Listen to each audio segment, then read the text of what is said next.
They say the blood moon brings out the truth in beasts. Tonight, it burned like a wound above the forests of Valmora, a red sun bleeding through the black. The air reeked of pine, metal, and fear. Drums thundered from the cliffs, summoning the packs. The hunt had begun, and I was the prey. The branches tore at my skin as I ran. My lungs burned, every breath sharp as broken glass. I didn't dare stop, didn't dare look back. I knew what followed, not footsteps, but rhythm. The synchronized beat of wolves running in formation, the chorus of growls echoing through the trees. This was no ordinary hunt. This was ritual, tradition, punishment. They called it cleansing the bond. Every year, the Alpha King's court released rejected Omegas into the woods under the blood moon. The Alphas would hunt to prove dominance, to purge weakness, to remind us of our place. Once I'd been chosen to stand beside him, Kalen Draven, the Alpha King of Valmora. I'd been destined to be Luna, until the night he looked at me under the same red sky and said, "You are not my equal, you are my mistake." He'd broken the bond before the pack, before the moon, and now, I ran for my life beneath its gaze. I tripped on a root, falling hard against the earth.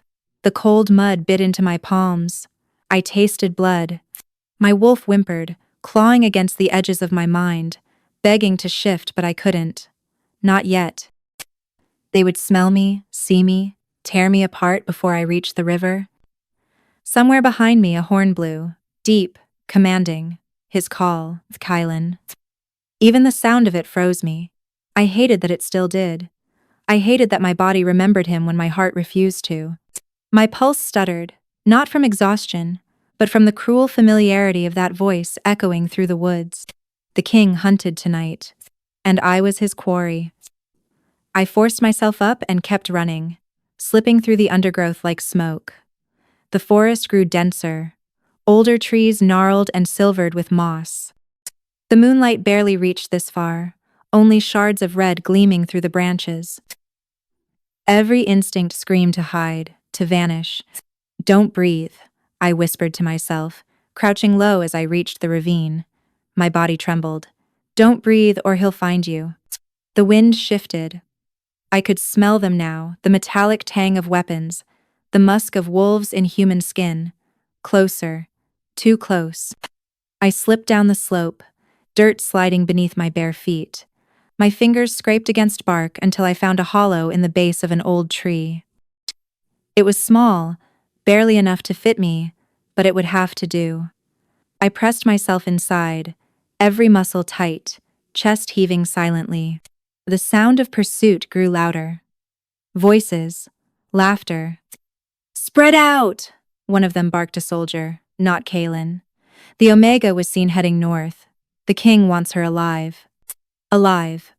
My stomach turned. Why? He'd cast me out. He'd let me be branded as unworthy. What could he want now? The leaves rustled. Boots crunched close enough that I could see the shadow of their torches flickering through the cracks in the bark.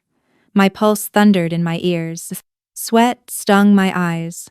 I bit my tongue to keep from gasping. Then I heard him.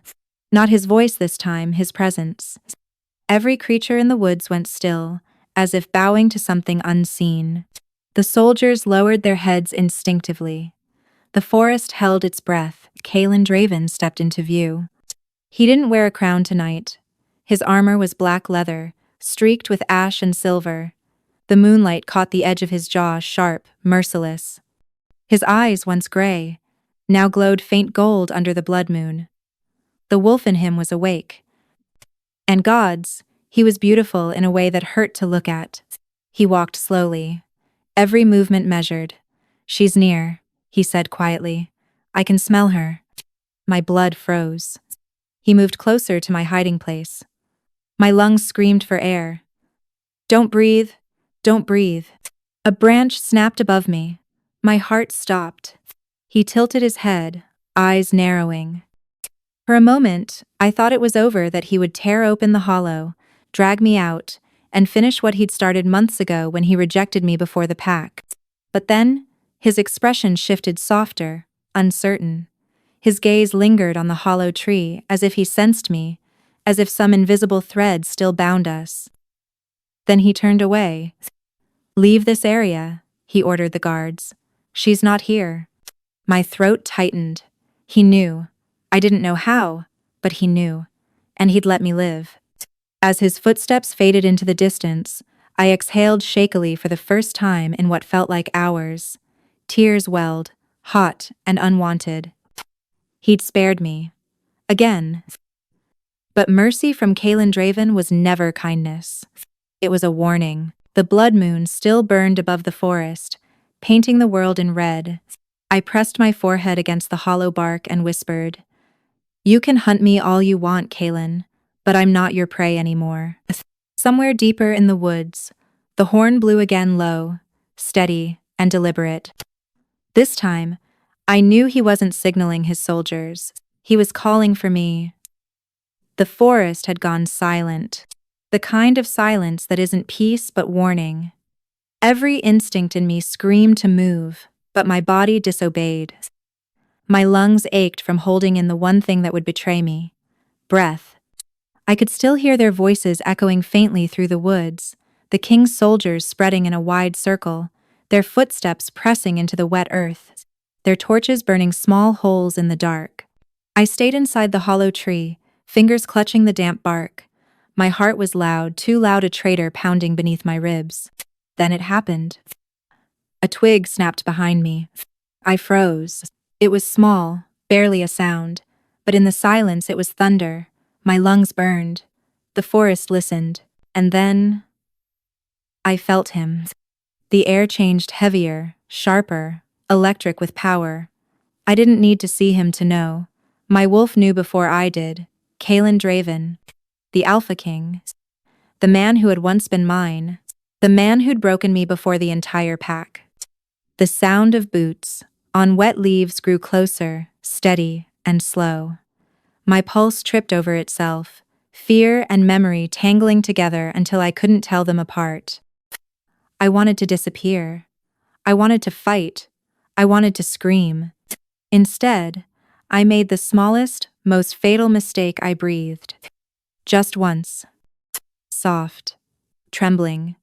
Barely a sound. But his head turned sharply, and I saw the flicker of recognition even through the slits in the bark. "Come out." His voice was quiet, but it wasn't a command. It was something worse. Familiarity, softened by doubt. I stayed still. "I know you're here." A pause. "Arya." The sound of my name broke me. I closed my eyes, pressing a hand over my mouth, as if that could erase the tremor in my chest.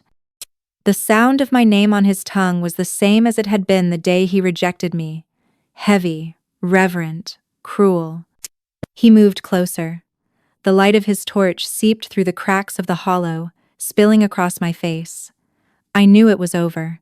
When his hand reached through the opening, I didn't resist. The moment his fingers brushed my wrist, the air itself seemed to hum. He pulled me out in one motion, faster than I could react. Cold night air slammed into my lungs. I stumbled forward into the open, my bare feet sinking into the mud. The torchlight was too bright. After the darkness, it made him look more myth than man. He was taller than I remembered, harder. The scar on his jaw caught the light, a mark of battle or punishment. His eyes, once silver gray, burned with gold now, his wolf close beneath the surface. He looked at me as if I were a ghost. "Arya Wynn," he said, my name slow and deliberate. "I should have known you wouldn't die easily." I met his gaze, chin lifted even as my body trembled. "You always did underestimate me." A faint smirk tugged at the corner of his mouth, the same cruel, beautiful mouth that had once whispered promises he never kept. "You're not supposed to be here." "Neither are you," I said quietly. "Kings shouldn't need to hunt their ghosts." His expression faltered only for a heartbeat. Then he stepped closer, until the warmth of him reached me. The scent of pine and smoke, and something darker filled my lungs. My heart stuttered. "Brothers." "You broke the law, Arya," he said. "By surviving power." I laughed softly, bitterly. "Then kill me and finish what you started." The silence that followed was not human. It was primal. The air between us shimmered with the ghost of our bond, the one he'd severed under the blood moon. He raised his hand. For one terrifying moment, I thought he'd do it, that he'd snap my neck, end this story where it began. His eyes flickered, gold deepening to silver, rage warring with something far more dangerous. "Do it," I whispered. "You've already taken everything else." His hand hovered inches from my throat, but it trembled. I saw it, the faintest shake. "Why didn't you run farther?" he asked, voice low. "Because I'm done running." Something broke in him then. It was in the way his breath hitched, in the way his jaw tightened as though he were holding back more than violence. He took another step, his hand sliding from my throat to my shoulder, rough, possessive, uncertain. For a heartbeat, I thought he might pull me closer. Then he exhaled sharply, stepping back as if burned. The golden light in his eyes dimmed. He looked away, jaw clenched, chest rising and falling too fast. The soldiers' voices echoed in the distance again. Kalen turned, listening. He had seconds before they reached us, himself. When he looked back at me, there was no crown, no cruelty, only the man beneath the monster. "Go," he said quietly. I frowned. "What?" He stepped closer, his voice a low growl meant only for me. "Run, before I change my mind." My breath caught. I wanted to ask why. Why now? Why again? But his expression told me not to. His wolf was there, barely leashed, and I knew if I lingered another second, he'd forget mercy altogether. So I ran. The sound of my footsteps vanished quickly into the night, swallowed by the forest and the rhythm of my heartbeat. Behind me, the Alpha King's growl echoed once, not a call of the hunt this time, but of something far more dangerous. Restraint. And the part of me that still remembered the warmth of his hand on my skin hated how much it sounded like longing. The forest never truly sleeps after a hunt. It holds its breath instead, keeping watch, presentive. Hours had passed since Kalen spared me or cursed me, depending on how one looked at mercy. The blood moon still burned through the branches, though its red had softened to rust. My feet were numb, my dress torn, my body exhausted beyond sense. Still, I stayed hidden among the pines, waiting for dawn. Somewhere out there, the Alpha King still hunted. Or so I thought. It began with a sound faint, broken, not a growl, not pursuit, something softer, almost human. A groan. I froze, every nerve alight. Then it came again lower, rawer. The kind of sound that didn't come from strength, but from pain. I should have ignored it. I told myself that. I told myself to stay still, to survive, to remember the laws of this world. The hunted never saves the hunter. But the voice came again, strangled now, and it was his, Kylan. I crept toward the sound before my mind could stop my body. The smell reached me first, sharp iron, fresh blood. It cut through the forest's damp air like smoke through silk. When I found him, I almost didn't recognize him. He was slumped against a fallen tree, one knee bent, the other leg slick with crimson. His armor was shattered on one side, a black arrow buried deep in his ribs. The veins around it glowed faintly, not silver, but green. Venom. I drew a sharp breath. Even under the moonlight, I could see it spreading. The poison pulsed outward from the wound like cracks in glass. His eyes fluttered open at the sound. "You..." His voice was hoarse, broken in a way I'd never heard. "Ada's." He tried to rise, failed. The movement forced another rush of blood down his side. For a heartbeat, I just stood there, frozen between fury and instinct. I could turn around. I could vanish back into the woods and let fate finish what I couldn't. He'd left me to the wolves once. The moon would call it balance. But as he sank further into the dirt, as his breath grew shallow, I felt something stir, something traitorous and old. The part of me that remembered the man before the crown. the one who had once laughed under the stars and whispered, "You're the only one who sees me." I cursed under my breath and knelt beside him. The wound was deep, too deep. The venom was already threading through his veins. I could smell it. Not natural wolf toxin, not the work of beasts. This was man-made, betrayal made flesh. "Who did this?" I whispered. He didn't answer. His hand twitched weakly toward the arrow, but I caught it before he could touch it. "Don't," I said sharply. "It'll spread faster." His gaze met mine, dazed, fevered, but still sharp enough to sting. "You should have run." Apparently, I don't take orders from kings anymore. Even half-conscious, his mouth twitched, that same infuriating flicker of pride. But his eyes, gods, his eyes were full of something else. Pain, regret, a flash of fear. The last one chilled me more than the venom. Kalen Draven was never afraid. His body convulsed suddenly, a strangled sound tearing from his throat. I held him down as best I could, pressing one hand over the wound, feeling the heat burn through his armor. The poison was alive, like a serpent beneath his skin. "I can't," he gasped. "It's in my blood." "You're not dying here," I snapped. His lips parted, maybe to laugh, maybe to argue, but no sound came. I looked at the arrow again, heart pounding. The veins around it pulsed brighter, green light crawling toward his throat. I didn't have much time. The healers of Valmora used to tell stories of Omega blood, that it could draw venom out when mixed with moonlight. I'd never believed it. Then again, I'd never believed I'd be kneeling beside a dying king either. I tore a strip of cloth from my dress, pressed it over the wound, and without thinking, bit into my own wrist. The sharp taste of blood filled my mouth. "What are you saving your cursed life?" I said through clenched teeth. I pressed my bleeding wrist to the wound. The reaction was instant. Heat surged through the air, silver and green colliding like fire and lightning. The venom hissed, retreating, but the pain slammed into me instead, a wave that stole my breath. I nearly collapsed, my body shaking, my veins burning with borrowed poison. But I didn't stop. I couldn't. His life pulsed beneath my palm, faint but still there. When the glow finally faded, I slumped against the tree beside him, breath ragged. The arrow had dissolved into ash. The wound had closed, leaving only a scar faint and silver. Kalen stirred, his breathing steadier now.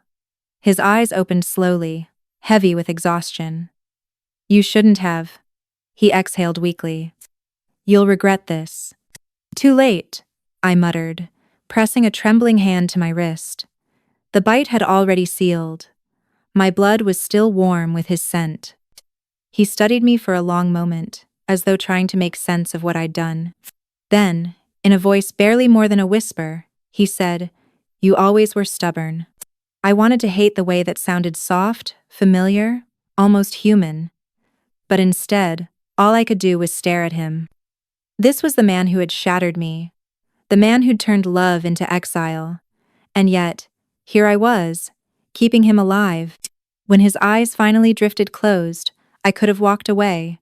I could have left him to the dawn and the predators that would come for him. Instead, I stayed. Because no matter how deeply the poison had run through his veins, or how deeply his betrayal had run through mine, I wasn't ready to watch him die. Not like this. Not before I understood why. By dawn, the forest was drenched in silence. The blood moon had bled itself dry, leaving only pale mist curling between the trees. I sat beside Kalen's body, my breath fogging in the cold air. He looked almost peaceful, if one didn't notice the faint green veins still pulsing under his skin. The venom wasn't gone. My earlier attempt had slowed it, but not stopped it. I could smell death creeping closer, the faint metallic sweetness that follows the dying. He should have been dead already. Any other wolf would have been. But Kalen Draven was not ordinary. The moon had made him strong, but it had also made him stubborn. His chest rose unevenly, shallow breaths dragging through his throat. I pressed a hand to his skin, hot as fever, slick with sweat. He was fighting, even in unconsciousness. You never know when to stop, do you?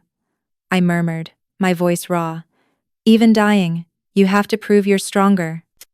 He didn't move. I leaned back against the tree, exhaustion clawing at me. Every muscle trembled from what I'd already given my blood, my strength, my stubbornness. And still, it wasn't enough. The elders had warned us about using the forbidden gift. Healing through the bond is not mercy, they'd said. It is exchange. A life for a life. I stared down at him, the Alpha King who'd once looked at me as though I were his salvation, and then cast me aside like a sin. I'd sworn I'd never kneel before him again. And yet here I was, on my knees. The mark of rejection still burned faintly at the base of my neck, that cruel scar of severed fate. It had faded since the night he broke it, but the memory hadn't. His voice still echoed, I release you, Omega. You are nothing to me. And still, I couldn't let him die. It wasn't forgiveness. It wasn't love. It was something deeper, something older, the pull of the moon that had bound our souls before either of us had a choice. I closed my eyes, steadying my breath. If the venom wouldn't leave him, I'd take it myself. The ritual came back to me in fragments, whispered lessons I wasn't supposed to know. The forbidden art of soul drawing. It required more than blood. It required surrender. I pressed my hands over his heart. You owe me nothing, I whispered. But if you live, then I'll know the moon doesn't make mistakes even when we do. The first spark came like a tremor, small, hesitant. His pulse faltered beneath my palms, then caught again, sinking with mine. Then came the pain. It felt like fire threading through my veins, pulling something vital from deep inside me. My blood burned, my vision blurred. The energy that left me was not just strength, it was life. My wolf howled inside me, trying to stop it, but I forced her down. Take it, I gasped. Take what you need. The light spread from my hands, not gold, not red, but silver, moonlight. It seeped into his chest, into the veins around the wound, pushing the green back inch by inch. Could feel it. I could see it working. Could feel it. The venom receding, replaced by something purer, older. But it hurt. The connection between us was raw, primal. I felt his heartbeat in my bones, his pain in my lungs. Every time his body convulsed, mine did too. The forest around us blurred. I couldn't tell where the trees ended and the sky began. Don't die, I whispered, my voice breaking. Not yet, not like this. For a moment, I thought it was useless. His breathing stopped, his chest went still, the light dimmed, my strength slipped away. And then, he moved. A violent shudder ran through him, his back arching, eyes snapping open though not fully conscious. His hand shot up, gripping my arm hard enough to bruise. Kaelin, I gasped, trying to steady him. It's me, it's... His eyes were wild, glowing faint gold beneath his lashes, unfocused but aware of something. His voice came out a rasp, rough and half-broken, but the word it carried stopped my heart. Arya. My name. Not as a command, not as a curse, as a memory. He said it again, softer this time, the syllables trembling against his lips, as if he were trying to hold on to them before the dark took him again. And then, his hand fell away. The forest was silent again, save for the faint rhythm of his heartbeat, slow but steady. The venom was gone, his body was whole. Mine wasn't. I sat back, dizzy, the edges of my vision flickering white. My hands shook as I wiped the blood from my mouth. The light beneath my skin had dimmed, leaving only exhaustion in its wake. He slept now peacefully, impossibly alive. I should have felt triumph, relief, vindication. Instead, I felt hollow. Because I knew what the elders never said aloud, that each time a healer used forbidden power, it bound the giver to the one they saved. Not through love, not through will, but through life itself. I'd drawn him back from the brink, but I could feel the cost already, my pulse slower, my limbs heavier. Half his poison still lived in me. I looked at him one last time, lying there like a fallen god reborn in the dirt. He would wake, and when he did, he'd remember what I was, the Omega he rejected, the trespasser who defied his law. If he woke, he'd kill me. But I couldn't stop now, because in the hollow of his breath, I'd heard something I hadn't dared believe since the night he cast me out. My name spoken like a vow, not yet broken. The cabin smelled of smoke and iron, the scent of healing and survival. I'd dragged him here hours before dawn, half conscious and bleeding, his weight nearly enough to crush me. The walls creaked with every gust of wind, and rain beat softly on the roof, like the steady rhythm of a pulse. His pulse, to be exact. Steady, alive, against all reason. Kalen Draven, Alpha King of Valmora, was alive. Because of me, I should have left him in the forest. Should have let the poison take him. Let fate balance the scale for everything he'd done. But as I watched his chest rise and fall now, I knew I couldn't have. Not then. Not ever. He stirred when the fire cracked. A low sound escaped him. Not pain exactly. More like confusion. His fingers twitched, his body tense even in weakness. The wolf inside him wasn't gone. It was merely waiting, coiled beneath the surface. When his eyes opened, the room changed. They were the same eyes that had once turned soft when he looked at me, and the same ones that had turned cold when he'd cast me out. Gray rimmed with gold. The mark of a king and a curse of a man. He blinked slowly, gaze sweeping the room before it found me. I was seated by the hearth, clutching the edge of a bloodied rag. My wrists were still bandaged from the ritual. Power. He noticed the marks immediately, of course he did. "What did you do?" he rasped. His voice was rough, too human for the power it carried. I said nothing. He shifted, wincing, the motion pulling at the half-healed wound near his ribs. "Answer me, Omega!" The title hit harder than the fire's heat. It wasn't just rank, it was a reminder of everything I wasn't anymore. "You're alive," I said quietly. "That's what matters." His expression darkened. "You should have let me die." I almost laughed, a sharp, bitter sound that surprised even me. Believe me, I considered it. He tried to sit up, failed, then glared at me as though I'd cursed him instead of saved him. "The venom, it's gone." His hand brushed the scar that remained, faint and silver beneath the ash on his skin. "How?" "You wouldn't understand. Try me." I met his gaze, steady and defiant. "You were poisoned by your own kind. That should have killed you. Pricey. But you're too stubborn for death and I'm too foolish for sense. So I used something the alphas forbid, something I shouldn't have." He stared at me, reading every word for weakness. "You used the bond." It wasn't a question, it was an accusation. I looked away. "You severed that bond months ago. And yet it still answered you," he said quietly. The silence between us stretched, heavy as the storm outside. He leaned back against the wall, his breath uneven, his pride burning hotter than his fever. "Why?" he asked. "Why save me, after everything?" I hesitated. The truth rose in my throat like a bruise because I couldn't watch you die again, but I swallowed it. "I don't know," I said instead.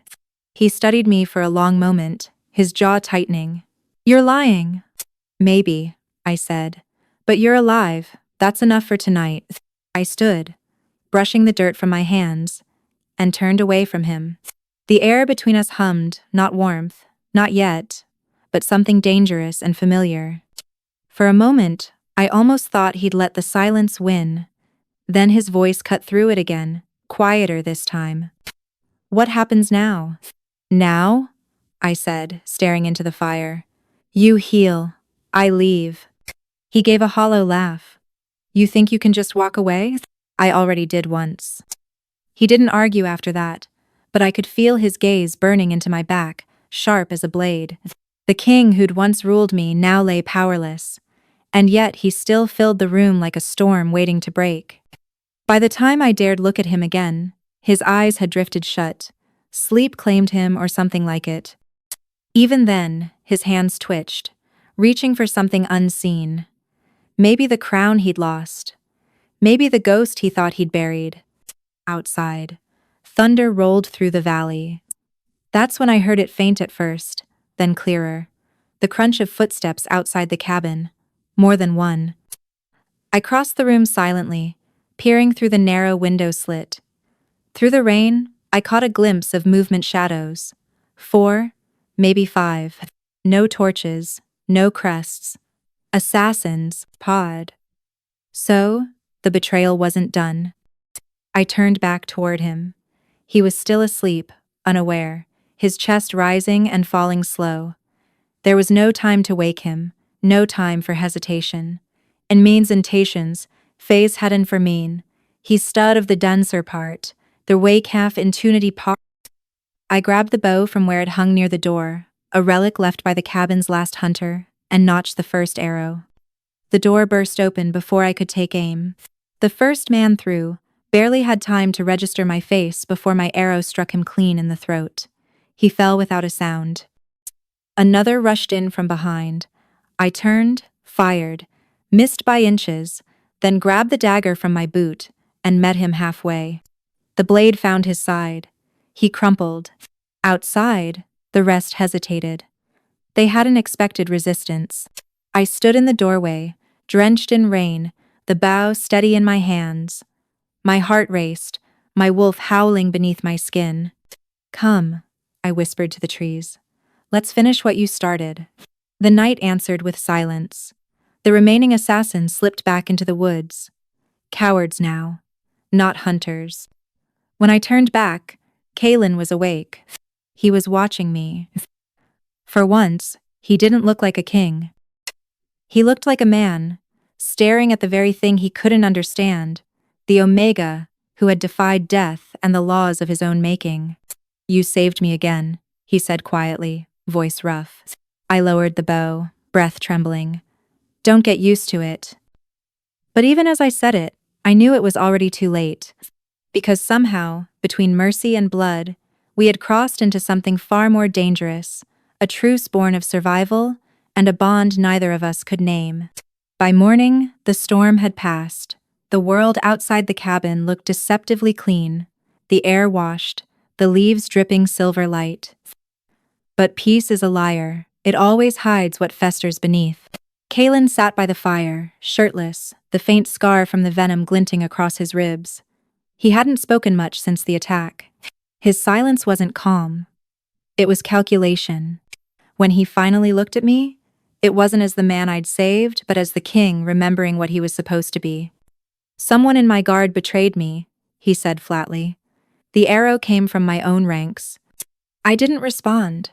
I was stitching a tear in my sleeve, but my hands froze for a moment. "Your beta?" I asked.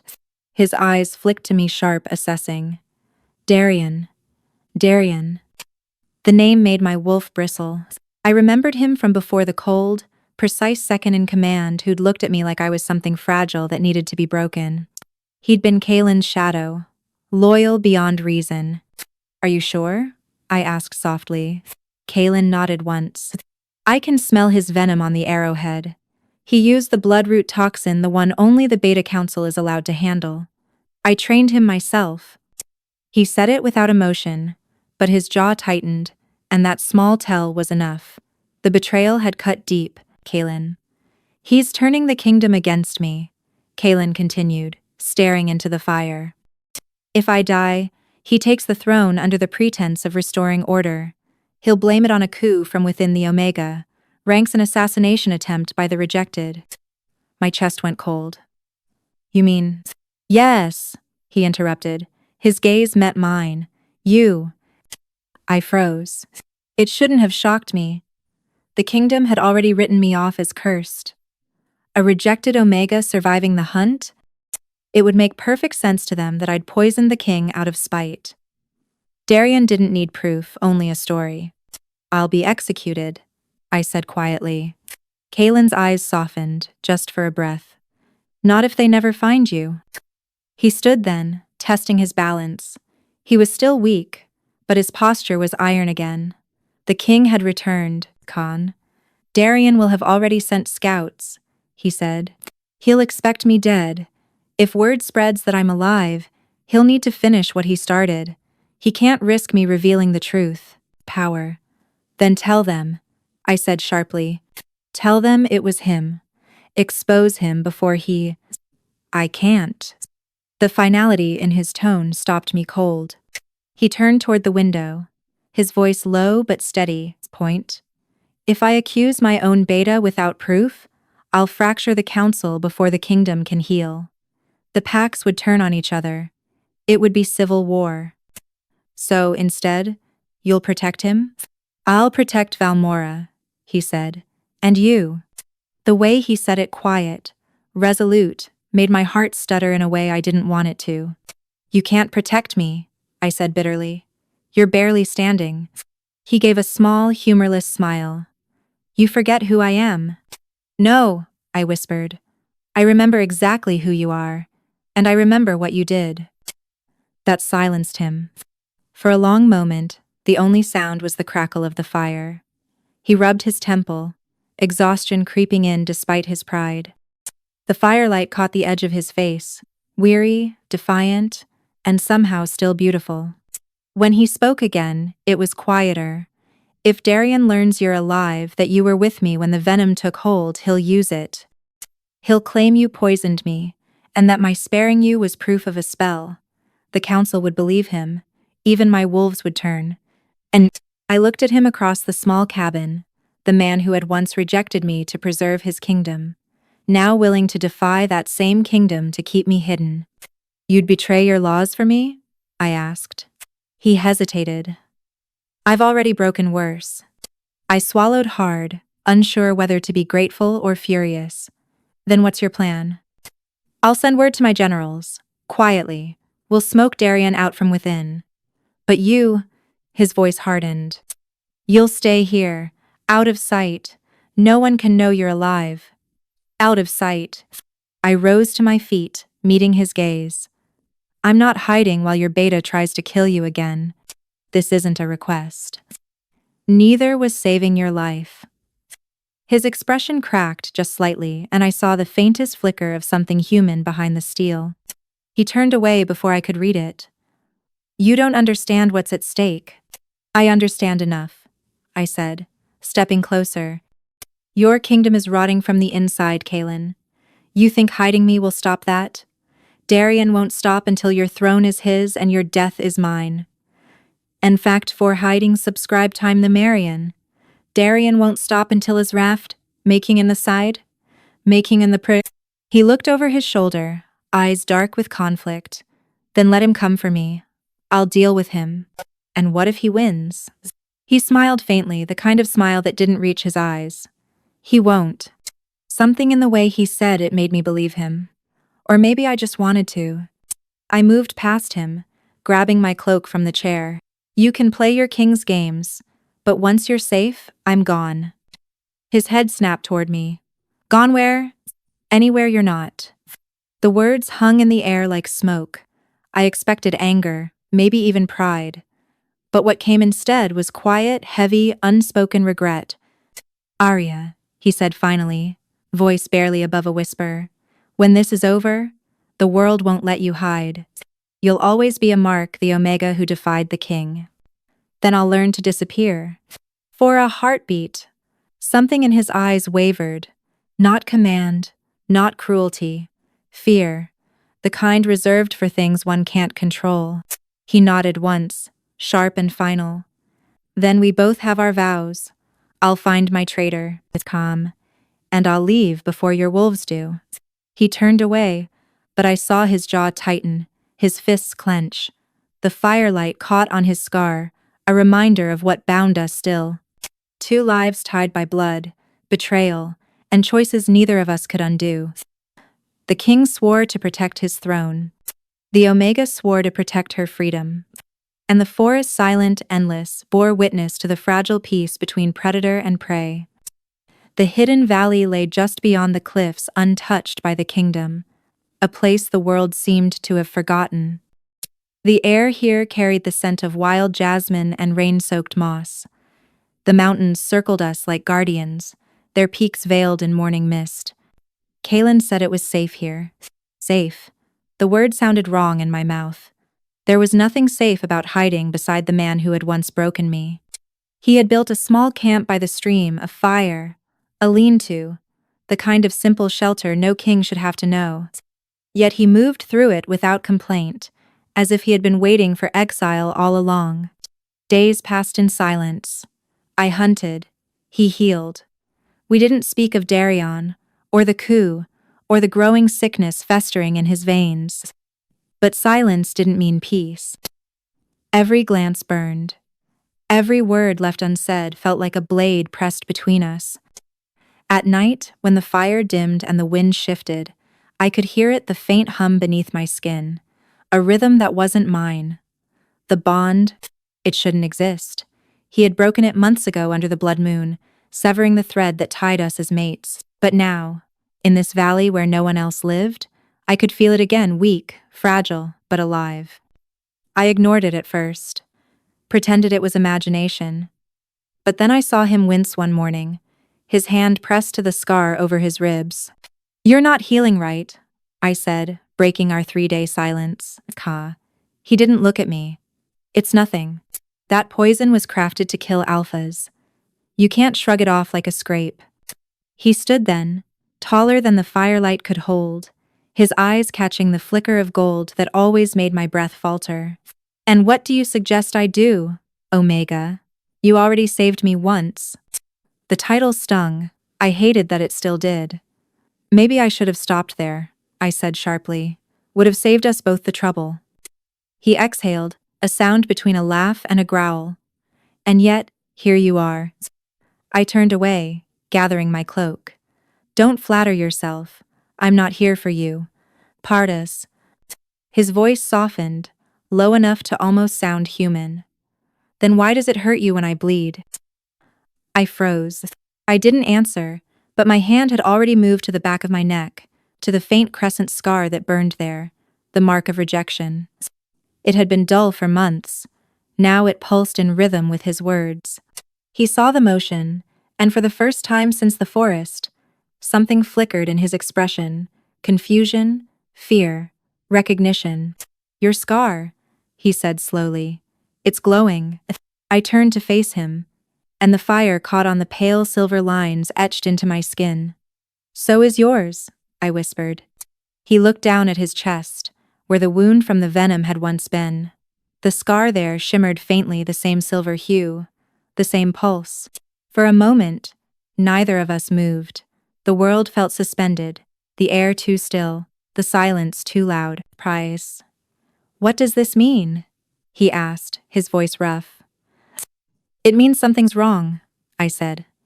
But even as I spoke, the mark burned hotter, the hum beneath my skin deepening into something almost alive. He took a step closer. The bond between us snapped taut, invisible, and undeniable. My body betrayed me before my mind could protest, my heartbeat sinking to his, my breath catching in the same rhythm. "Stay where you are," I said, backing away. "Powers." He stopped, but his eyes didn't. "I can't." "You should."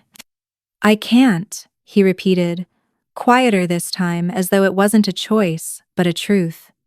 The air between us shimmered faintly, like heat off stone. The scar on his chest began to glow brighter, bleeding light through the thin fabric of his shirt. I felt the pull, not magic, not will, but something older, the moon itself, reclaiming what he'd tried to destroy. I wanted to hate it. I wanted to hate him. But when his gaze met mine, I felt the same ache that had once undone me. "Arya," he said softly. "What did you do to me?" My throat tightened. "I healed you." He stepped closer again, slow enough for me to retreat if I wanted to. I didn't. His hand rose hesitant, trembling, and before I could stop him, his fingers brushed the side of my neck, right where the scar pulsed. The contact was electric. The air cracked. Light burst between us, silver and white, flooding the space with warmth that wasn't of this world. I gasped, gripping his wrist, trying to pull away, but the harder I fought, the brighter it burned. His breath caught. "What is this?" "The bond," I whispered. "It's reforming," he finished. Awe and fear tangled in his voice. The light spread through the valley, scattering through the mist like falling stars. For a heartbeat, I saw everything: the memory of our first bond under the moon, the night he rejected me, the moment I saved his life. All threads of the same story, woven tighter now than before. He stumbled forward, the glow on his chest flaring.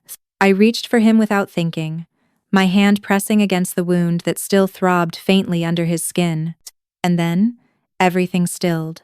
The glow on both our bodies merged, his scar and my mark pulsing in perfect rhythm, silver bleeding into silver. I felt his heartbeat under my palm. Stronger, steadier, as if the venom itself was retreating from my touch. His eyes widened, the gold fading to gray again. "It's you," he said, almost reverent. "Your essence, it's the antidote." I shook my head, but my hand didn't move. "No, it's the curse. We're tied again. We weren't supposed to be." His voice dropped to a whisper, filled with something I couldn't name. "Then maybe the moon disagrees." The glow dimmed slowly, fading back into skin. The air cooled, but the echo of that light lingered between us, within us. I stepped back, breath trembling. "You should rest," I said, though the words felt empty. He didn't reply. He just watched me, his fingers brushing the scar on his chest as if to make sure it was real. The fire flickered, throwing silver light across the walls of the valley. Somewhere above, the moon broke through the clouds full again, unblinking, watching. And though I tried to look away, I couldn't ignore the truth that burned through my pulse. The bond we thought was broken hadn't died. It had been waiting for the right moment to return, under the same moon that had once cursed us both. The valley had been too still that morning. I should have known what silence meant. When the birds stopped singing, when the air itself seemed to tighten, I should have realized it wasn't peace, it was warning. But I was tired. The past nights had bled together into sleepless hours, beside a fire that burned lower each time I looked at it. Kaelin had gone scouting before dawn, promising to return before midday. I believed him. That was my mistake. They came while I was drawing water from the stream, 6 wolves, armored in the royal crest of Valmora, Darien's soldiers. I ran, not because I was afraid, but because I knew what it would cost him if they found me. The forest closed around me, branches clawing at my arms. I could hear their footsteps behind me, heavy, sure, trained. Wolves bred for pursuit. The bond pulsed beneath my skin, a warning drumbeat in my veins. "Kaelin," I thought desperately, "don't come back. Don't see this." But he must have felt it, the sudden flare of panic, the echo of fear that no longer belonged solely to me. I made it as far as the ridge before they caught me. The first one tackled me from behind, sending us both crashing to the ground. I rolled, landed a blow with my elbow that cracked against his jaw. But another soldier was already there, his knee pressing into my back. The air left my lungs in a sharp gasp. "Don't fight," the captain said, a tall man with cold wolf-yellow eyes.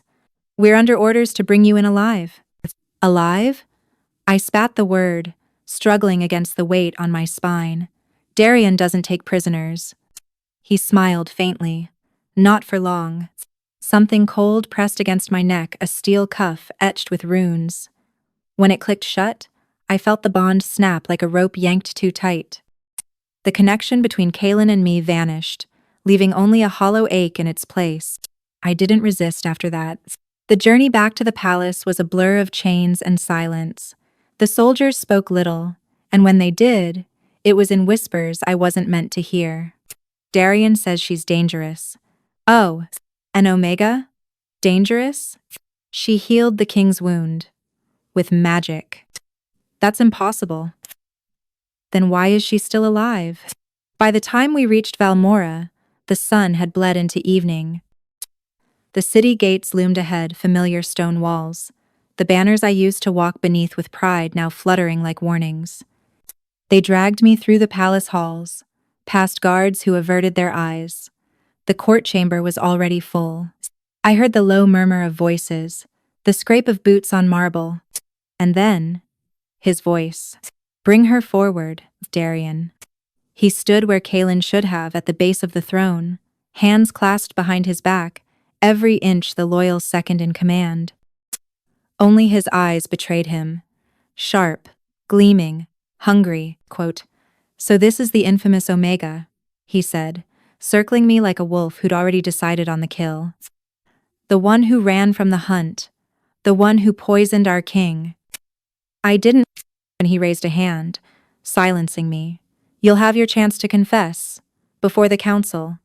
My knees hit the floor as the guards forced me down. The marble was cold beneath my palms, and the runic cuff burned faintly against my skin. "Where is Kaelin?" I asked, even though I already knew. Darian's smile deepened. "The king is resting. His recovery has been difficult." He crouched, his voice lowering so only I could hear. "But don't worry, little Omega. He'll wake soon enough to watch your execution." Hatred surged in my throat, hot and useless. "He'll see through you, perhaps. But by then, it won't matter." He rose and turned to the assembled council. "Brothers, you've seen the reports. Our king was felled by venom known only to the Beta's guild. Yet he recovered inexplicably, only for this Omega to vanish. What clearer proof of guilt do we need?" The council murmured their approval. The trap was perfect, and I was the bait. That's when the chamber doors burst open. The sound cracked through the hall like thunder. Every head turned. And there he was, Kaelin, alive. He looked as if he'd walked through hell to get there, blood on his collar, mud streaked across his boots, eyes rimmed in gold. Every guard instinctively straightened, uncertain whether to kneel or raise their blades. Darian froze. "Your Majesty," he said smoothly, recovering too fast. "You shouldn't be on your feet." Kaelin ignored him. His gaze found me instantly, and for a heartbeat, the world fell away. I didn't need the bond to feel the pull. His chest rose and fell sharply, his hand gripping the doorframe, as though to steady himself, not from weakness, but rage. "Release her," he said. Darian's expression didn't flinch. "My king," she stands accused. I said. Kaelin repeated, his voice low and lethal. "Release her." The council erupted into argument, half pleading, half afraid. "She's dangerous. She's the reason you nearly died. She bewitched you, Majesty." Kaelin turned then, slowly, deliberately. The fury in his eyes silenced the room. He stepped forward until he stood before them, all before Darian, before the council, before me. His hands curled into fists at his sides. And then, to my shock, he sank to one knee. The entire chamber gasped. "The Omega you hunt," he said, voice breaking but clear, "is the one who saved your king." The words hung in the air like thunder waiting to strike. For a moment, no one moved. The firelight flickered across the council's faces, painting them in shades of disbelief and fear. I couldn't breathe. Kaelin lifted his gaze to me, then not as a king, not as a man who'd once cast me out, but as someone who had finally chosen truth over pride. And in that moment, I realized what he'd done. He hadn't just defied his council. He'd destroyed the lie that kept him safe. He'd chosen me, and with that choice, he declared war on his own crown. They called it the trial of blood, but it was never about justice. It was about spectacle power disguised as law. The courtyard of Valmora was overflowing by dawn. Every pack from every province had sent their wolves to witness the downfall of the traitorous Omega. The air reeked of wet iron and torch smoke. The drums beat slow and heavy, a pulse that made the ground tremble beneath my knees. Chains bound my wrists, cold and cruel. They dressed me in white, a cruel irony, like snow before slaughter. At the center of it all stood Kaelin. He hadn't spoken to me since the night he defied the council. His armor gleamed like obsidian under the morning sun, his crown nowhere in sight. There was no king in him, now only the wolf, burning with something sharp and dangerous. Darion stood opposite him, smiling like a man who already knew the ending. The beta's voice carried over the crowd. My brothers, our king is blinded by weakness, by the touch of an omega he once cast out. He would risk our bloodlines, our kingdom for her. What it was very blinded forget is. The audience murmured in approval. Wolves always followed strength. Kalen's voice cut through the noise, low, calm, lethal. You dare question your king's command? I question your fitness to rule. Darion shot back, stepping forward.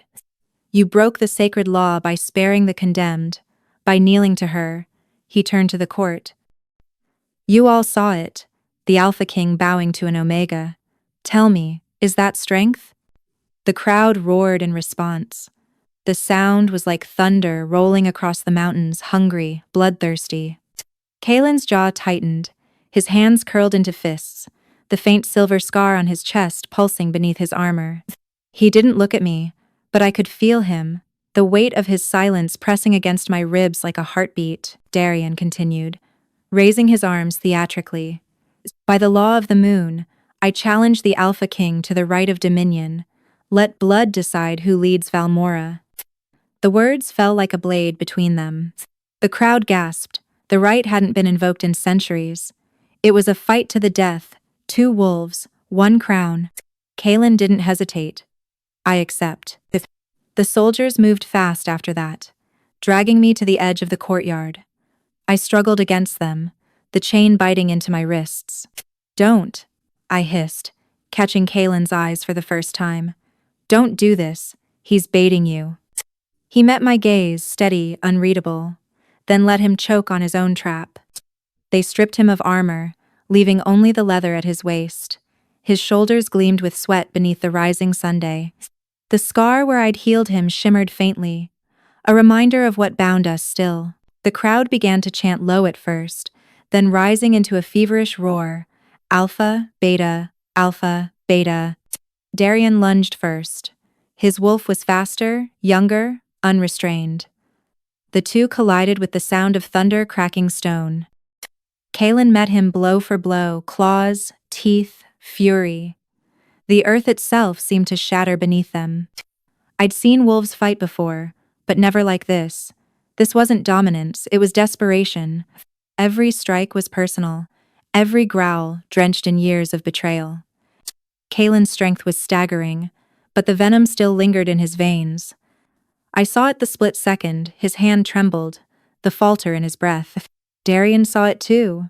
You're weakening, the beta snarled, driving his claws into Kalen's shoulder. Blood spilled dark across the dirt. Kalen staggered back but didn't fall. His eyes burned gold, the Alpha King refusing surrender. He lunged again, pinning Darion to the ground, claws poised at his throat, and then his body locked.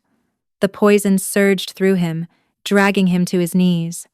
Darion seized the moment, slamming a knee into his chest, forcing him down. The crowd howled. Finish it. My pulse shattered. I yanked against the guards, restraining me. Stop him. He's poisoned. They didn't listen. No one ever did when blood was on the ground. Kalen tried to rise again, but his limbs betrayed him. His eyes flicked toward me for the briefest second, and I saw it there. Not fear. Acceptance. No. I tore free of the guards, sprinting through the ring before they could stop me. Darion turned, fury twisting his face. She doesn't belong here. Before he could finish, I grabbed a fallen spear from the dirt and threw it. It missed his heart by inches, but it was enough. He stumbled back, breaking his hold. Kalen collapsed onto one elbow, coughing blood. His gaze snapped to me, wild, furious, alive. Arya, no! The soldiers seized me again, dragging me backward as the arena erupted into chaos. The crowd roared with outrage, their bloodlust unfulfilled. Hold her, Darion shouted. She interferes with sacred law. I kicked, fought, screamed his name, but they didn't stop dragging me across the stone. My wrists burned, my knees scraped raw, but I kept my eyes on him. Kalen rose barely, trembling, every muscle shaking. He met Darian's gaze again, blood dripping from his chin. "You talk of strength," he rasped, voice raw but steady, "but you've never known it." And then he struck a last brutal surge of motion that sent both of them crashing into the dirt. The guards pulled me away before I could see the end. The last thing I heard was the clash of their roars, one born of ambition, the other of defiance, echoing across the blood-soaked courtyard. And even as they dragged me down the palace steps, the only thought in my mind was a prayer I'd never spoken aloud. Don't let him die, proving what the world refused to see, that mercy is stronger than power. The world had gone red. Blood, Kalen's mine, the kingdom's it was everywhere. On the marble floor, on my hands, in the air itself. The sound of battle still echoed through the court, soldiers shouting, metal scraping, the low, broken growl of a dying wolf. They had dragged me back into the hall after the trial. I wasn't supposed to see what remained of it, but I did. Kalen was on his knees. His body sagged against the weight of his own blood. His bare chest was slashed open, the mark I had once healed now torn wide again. Around him, the court that had once worshipped him stood silent, frozen between awe and fear. Darian lay a few feet away, motionless, his armor split like paper. The beta's final snarl had already faded into nothing, but Kalen had paid the price for victory. He was dying. "Kalen," I whispered, my voice breaking as I pulled against the soldier's grip. "Let me go!" The guards hesitated, uncertain whether the trial still bound them. The air had changed, a pressure building, thick as stormlight. Even the flames in the braziers bent inward, drawn toward the bleeding man on the floor. He lifted his head weakly, eyes glazed with pain. "Arya." The sound of my name from his lips nearly undid me. I tore free of the guards and fell to my knees beside him, heedless of the blood soaking through my clothes. "Don't you dare," I said, clutching his shoulders. "Don't you dare die like this." He smiled faintly, a ghost of the old arrogance, cracked and human now. "You always told me I'd learn humility one day." "Hi." I pressed my hand against the wound, trying to stop the bleeding. My palms came away slick and red. "You don't get to joke," I said, my throat trembling. "Not now." "Not now." His breath hitched, shallow and broken. "You shouldn't be here. They'll kill you next." "Then they'll have to get in line," I snapped. "You're not leaving me again." Something flickered in his eyes, then not the king, not the wolf. Just the man who had once looked at me like I was the only thing real in a world made of power and lies. He lifted his hand with effort, his fingers trembling as they reached for me. When our skin met just barely, a brush of blood and heat, the world shifted. The air exploded with light. It started between our palms, a spark, then a blaze. Silver fire tore across the floor, crackling through the stone like lightning veins. The guards stumbled back, shielding their eyes. The council cried out, shouting words I couldn't hear. All I saw was him. Kalen's eyes widened as the light climbed up his arm, weaving around his body like a living flame. It didn't burn him, it healed him. The torn flesh sealed.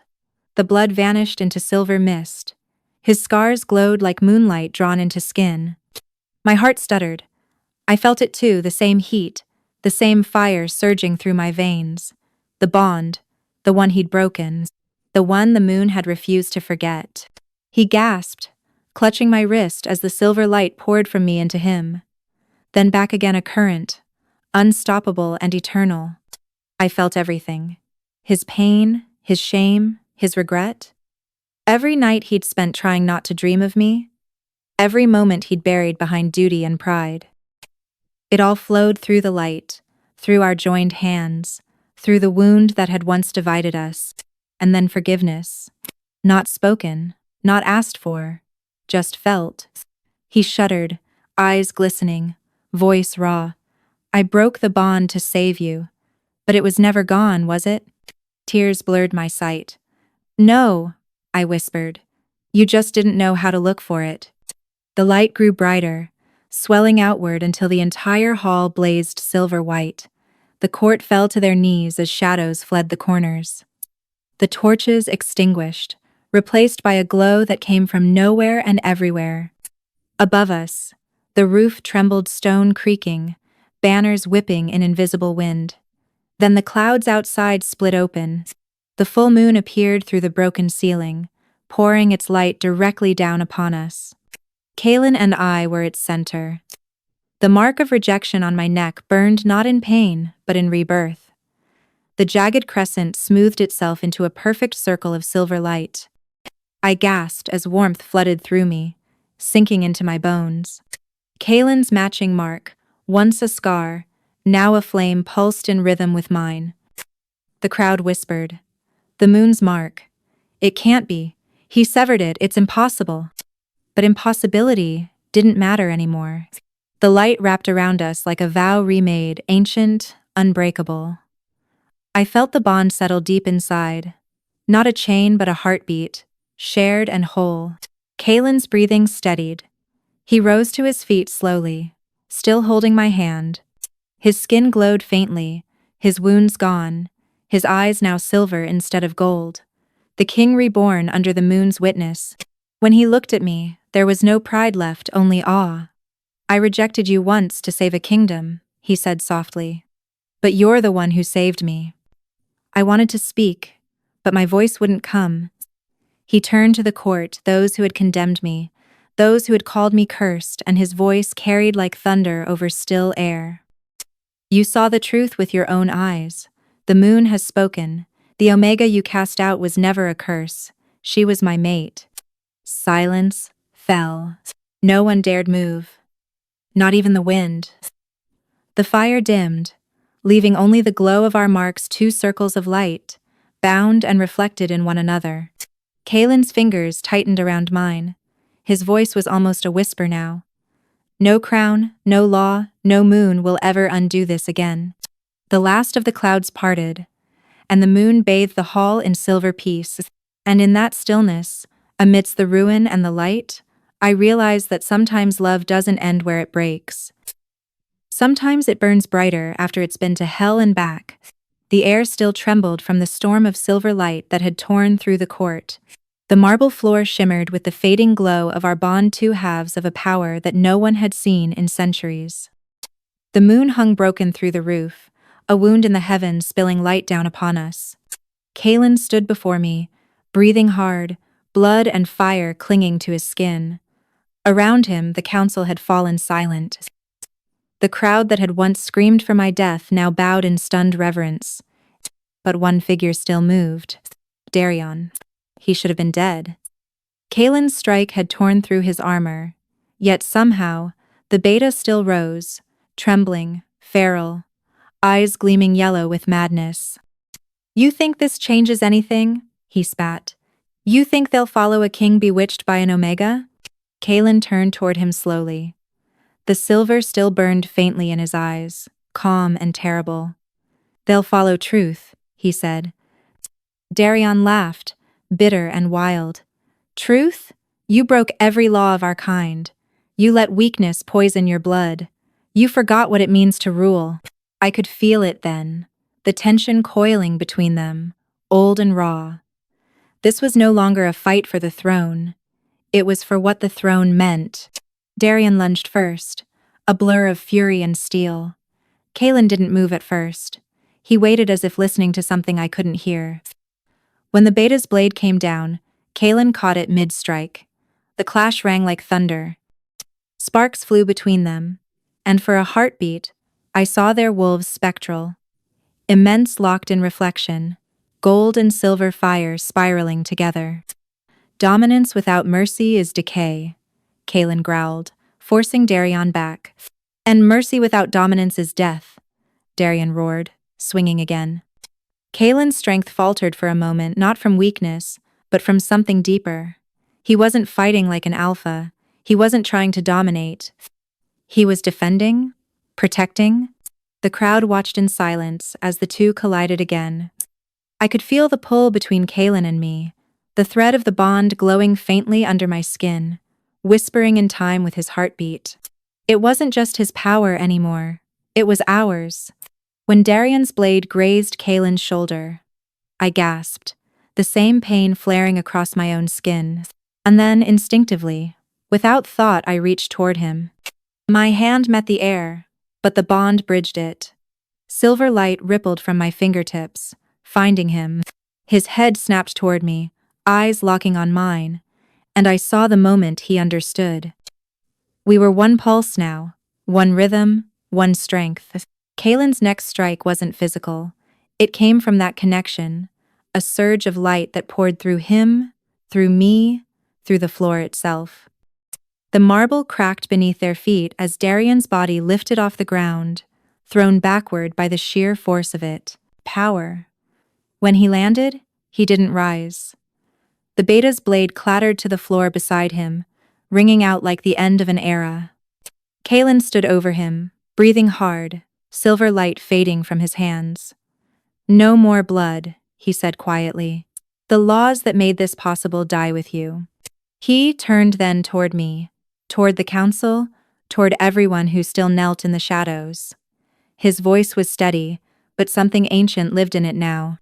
"For generations," he said, "we've mistaken fear for order, power for peace. We believed that strength was measured in the ability to command, but strength is also the ability to forgive." "Call." No one moved. Even the wind seemed to still. He stepped toward me slowly, each motion deliberate, his bare feet leaving prints of silver light across the marble.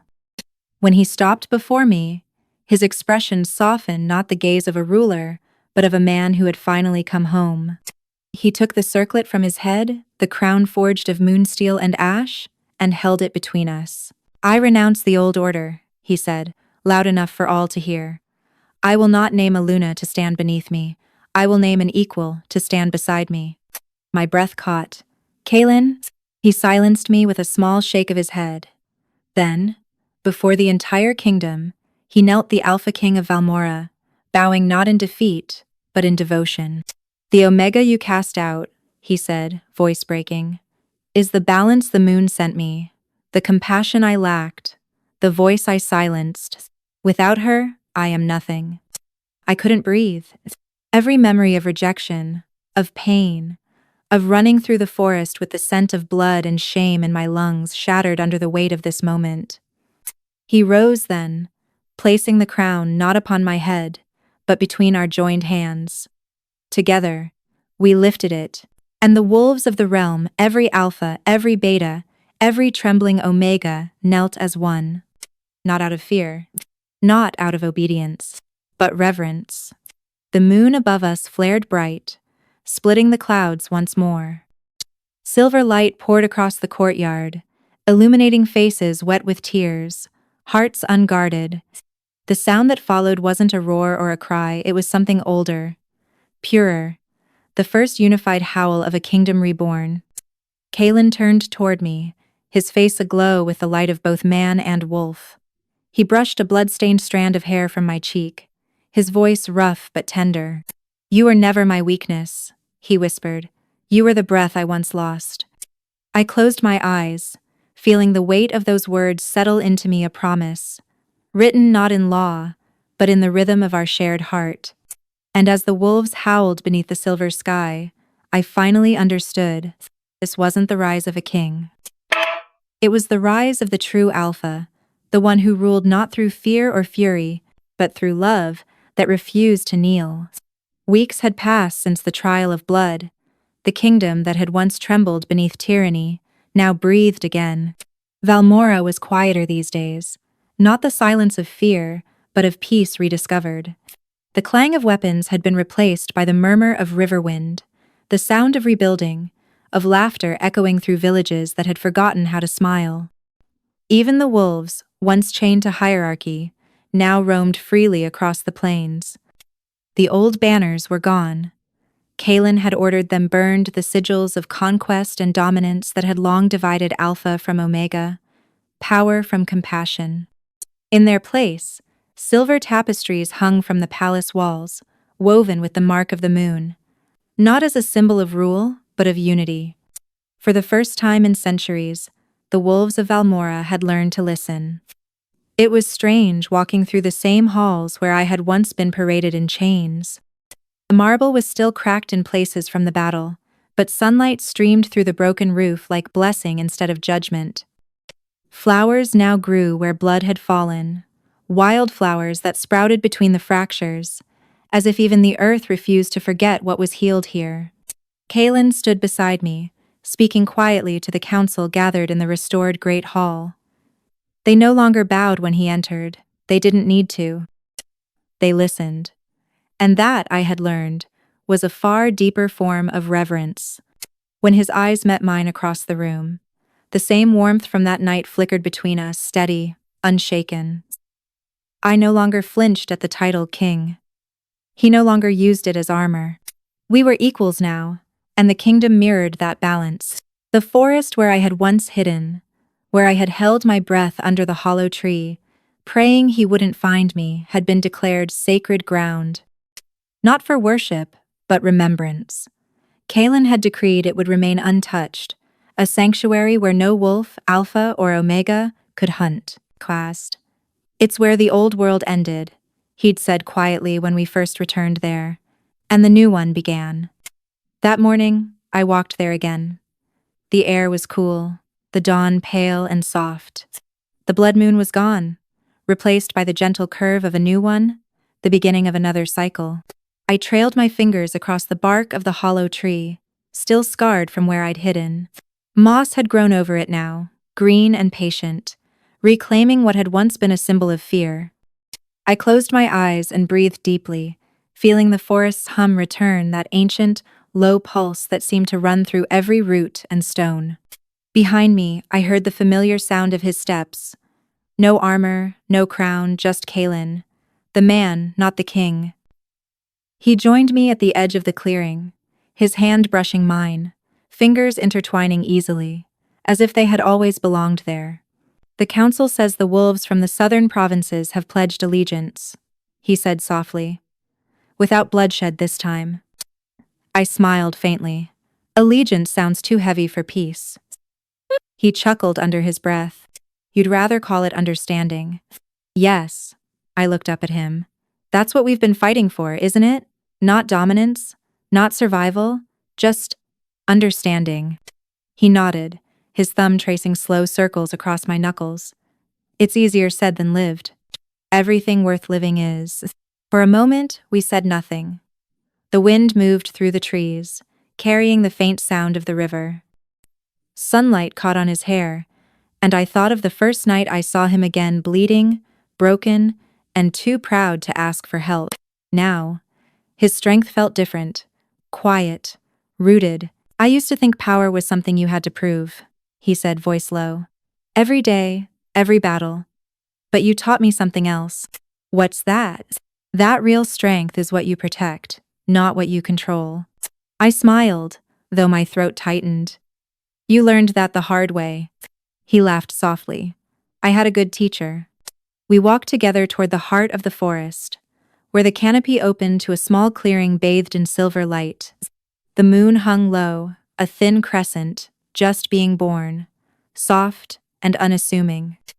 There was no throne here, no altar, just the ground and the sound of wolves in the distance. For the first time in my life, it didn't sound like a threat. It sounded like a song.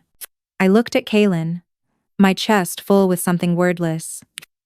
The man who had once hunted me now walked beside me as if I were his compass, the only constant left in a world rebuilt from ruin. We stopped by the riverbank. The water shimmered, reflecting both our faces and the moon's faint glow above us. For a moment, it was hard to tell where one ended and the other began. Quote, "Do you ever think about the night of the hunt?" I asked quietly. He nodded. "Every time I close my eyes, %. Do you regret it?" His answer came without hesitation. "I regret not seeing you sooner." The wind stirred again, soft, warm, like breath against my ear. The forest seemed to exhale with us, I looked up at the pale sliver of the moon, then at him. "Do you hear it?" I whispered. He frowned slightly, tilting his head. "Hear what?" "The forest," I said. "The way it breathes. It's different now, softer." He smiled, a quiet curve of his lips that carried years of pain and peace both. He took my hand, pressing my palm against his chest, where his heartbeat thudded steady and sure. "Only when you breathe," he murmured. The words lingered in the air like a vow, renewed not of conquest, not even of love, but of belonging. And, as the dawn broke across the forest, gold spilling over silver, I realized that sometimes the greatest kingdoms are not the ones built by hands, but the ones born when two hearts finally learn to listen.